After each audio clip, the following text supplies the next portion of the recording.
मराठी माणसाला वाचवलं आणि जोपर्यंत शिवसेना आणि भारतीय जनता पक्षाची युती आहे, आमची महायुती आहे, मुंबईतल्या मराठी माणसाला उलट जे केलेलं आहे ते परत आणण्याचा काम आम्ही आता करतोय। एकनाथ शिंदे साहेबांच्या माध्यमातून गृहनिर्माण विभाग, नगर विकास विभाग, स्लम रिडेव्हलपमेंटचे जे प्रोजेक्ट आहे ते मोठ्या प्रमाणात राबवतोय आणि ह्या 25 वर्षाच्या कार्यकाळामध्ये जो मराठी माणूस मुंबईत सोडून गेला होता त्या सर्व मराठी माणसांना मुंबईत आणण्याचं काम आम्ही करतोय। आता मराठी माणसाच्या जीवावर गेल्या अनेक वर्षापासून त्यांनी मतं मागितली आणि सत्ता उपभोगली। आम्ही काय मराठी नाही आहोत का? आम्हाला काय मराठीचा अभिमान नाही आहे का?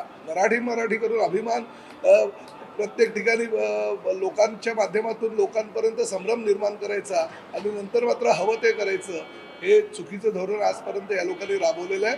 त्यामुळे मराठी असल्याचा आम्हालाही अभिमान आहे आणि मुंबईचा गेलेला हद्दपार केलेला यांच्या कार्यकाळामध्ये मराठी माणूस परत मुंबईत आणण्याचं पवित्र काम महायुतीच्या माध्यमातून पुढल्या 5 वर्षात आम्ही करणार।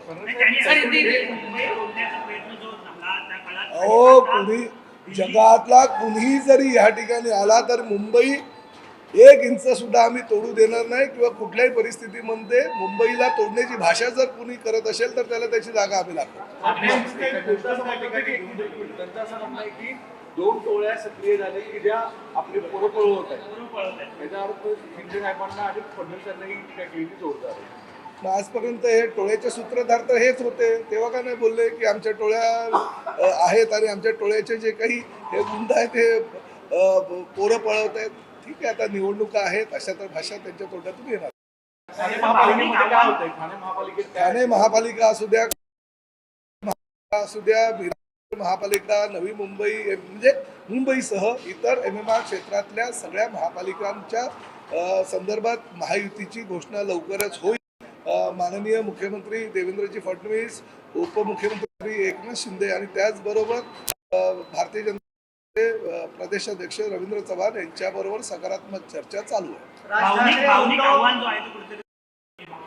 नाही, शेवटी आजपर्यंत भावनिक आव्हान करूनच यांनी निवडणुका जिंकल्या आहेत आणि लोक आता भूलथापाला बळी पडणार नाही।